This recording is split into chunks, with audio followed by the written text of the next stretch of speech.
Pada masa itu, demikianlah firman Tuhan. Tulang-tulang raja-raja Yehuda, tulang-tulang pemuka-pemukanya, tulang-tulang imam-imam, tulang-tulang nabi-nabi, dan tulang-tulang segenap penduduk Yerusalem akan dikeluarkan dari dalam kubur mereka dan diserahkan di depan matahari, di depan bulan, dan di depan segenap tentara langit yang dahulunya dicintai, diabdi, diikuti, ditanyakan, dan disembah oleh mereka.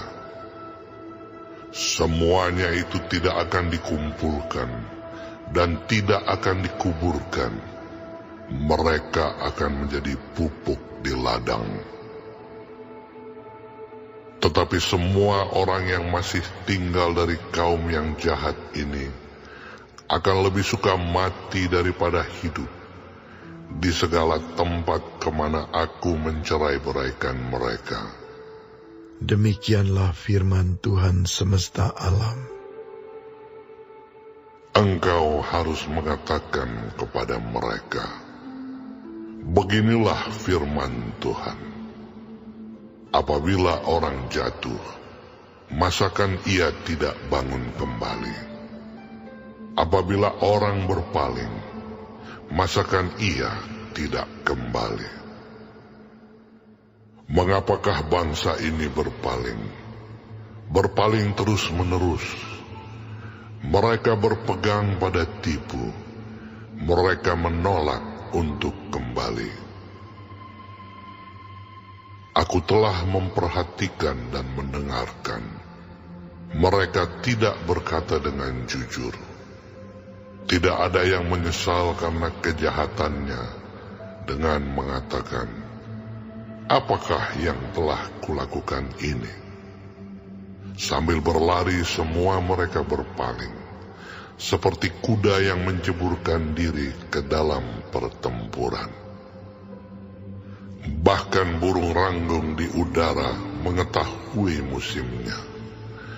Burung tekukur, burung layang-layang, dan burung bangau berpegang pada waktu kembalinya. Tetapi umatku tidak mengetahui hukum Tuhan. Bagaimanakah kamu berani berkata, kami bijaksana, dan kami mempunyai Taurat Tuhan? Sesungguhnya, pena palsu penyurat sudah membuatnya menjadi bohong. Orang-orang bijaksana akan menjadi malu, akan terkejut dan tertangkap. Sesungguhnya mereka telah menolak firman Tuhan. Maka kebijaksanaan apakah yang masih ada pada mereka? Sebab itu aku akan memberikan istri-istri mereka kepada orang lain, ladang-ladang mereka kepada penjajah. Sesungguhnya, dari yang kecil sampai yang besar, semuanya mengejar untung. Baik nabi maupun imam, semuanya melakukan tipu. Mereka mengobati luka putri umatku dengan memandangnya ringan. Katanya, damai sejahtera, tetapi tidak ada damai sejahtera. Seharusnya mereka merasa malu, sebab mereka melakukan kejijikan. Tetapi mereka sama sekali tidak merasa malu dan tidak kenal noda mereka. Sebab itu mereka akan rebah di antara orang-orang yang rebah. Mereka akan tersandung jatuh pada waktu mereka dihukum. Firman Tuhan. Aku mau memungut hasil mereka, demikianlah firman Tuhan. Tetapi tidak ada buah anggur pada pohon anggur, Tidak ada buah ara pada pohon ara, dan daun-daunan sudah layu. Sebab itu aku akan menetapkan bagi mereka orang-orang yang akan melindas mereka. Mengapakah kita duduk-duduk saja? Berkumpullah, dan marilah kita pergi ke kota-kota yang berkubu dan binasa di sana. Sebab Tuhan Allah kita membinasakan kita, memberi kita minum racun, sebab kita telah berdosa kepada Tuhan. Kita mengharapkan damai, tetapi tidak datang sesuatu yang baik. Mengharapkan waktu kesembuhan, tetapi yang ada hanya kengerian. Dengus kuda musuh terdengar dari Dan. Karena bunyi ringkik kuda jantan mereka, gemetarlah seluruh negeri.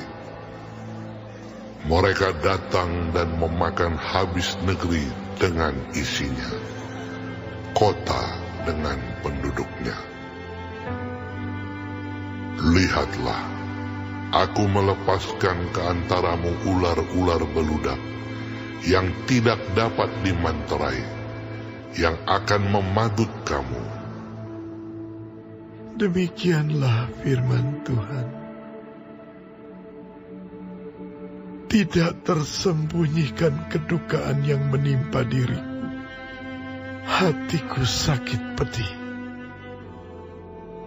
Dengar seruan putri bangsaku, minta tolong dari negeri yang jauh. Tidak adakah Tuhan di Sion? Tidak adakah rajanya di dalamnya? Mengapakah mereka menimbulkan sakit hatiku dengan patung-patung mereka, dengan dewa-dewa asing yang sia-sia? Sudah lewat musim menuai, sudah berakhir musim kemarau, tetapi kita belum diselamatkan juga.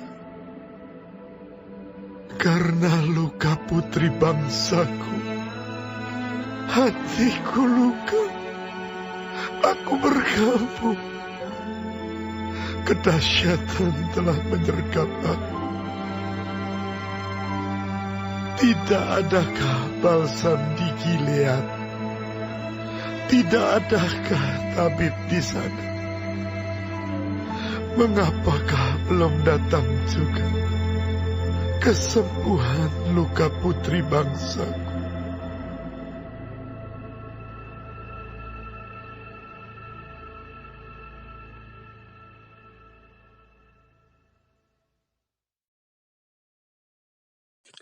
Shalom semua jemaat Tuhan, kembali kita di dalam pendalaman Alkitab Clearsight. Sekarang kita sudah memasuki kitab Yeremia 8. Tuhan Yesus memberkati. Apakah yang akan dilakukan orang bila jatuh? Tentu ia akan bangun. Apakah yang akan dilakukan orang yang berdosa? Tentu bertobat di dalam ayat 4. Namun tidak demikian dengan umat Tuhan. Mereka berdosa tetapi tidak mau mengakui kesalahan mereka dan bertobat. Para pemimpin agama pun tidak jauh berbeda. Mereka melakukan tipu daya terhadap umat dan sedikit pun tidak merasa malu. Di dalam ayat 11-12.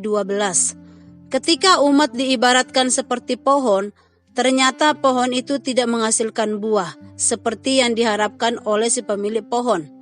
Tak heran bila Allah murka atas umat sehingga akan menghukum mereka. Harta milik mereka, bahkan istri-istri mereka pun akan dirampas oleh musuh. Musuh bagaikan ular beludak yang memagut dengan bisanya yang mematikan. Dalam situasi seperti itu, nyata bahwa damai sejahtera yang dikumandangkan oleh para pemimpin agama hanyalah janji kosong yang tak pernah terwujud. Karena yang datang kemudian adalah musuh yang menyerbu dari utara dengan jumlah tentara yang sangat besar. Hukuman yang berat itu harus dialami oleh umat Tuhan karena terus-menerus melakukan dosa tanpa pernah memiliki kesadaran untuk bertobat dari dosa-dosa itu dan kemudian berbalik kepada Allah. Ini juga menjadi peringatan keras bagi kita untuk tidak hidup di dalam dosa. Mari kita terus mengintrospeksi diri untuk selalu sadar akan setiap dosa dan kesalahan yang kita lakukan dan bertobat berbalik kepada Tuhan. Amin. Tuhan Yesus memberkati.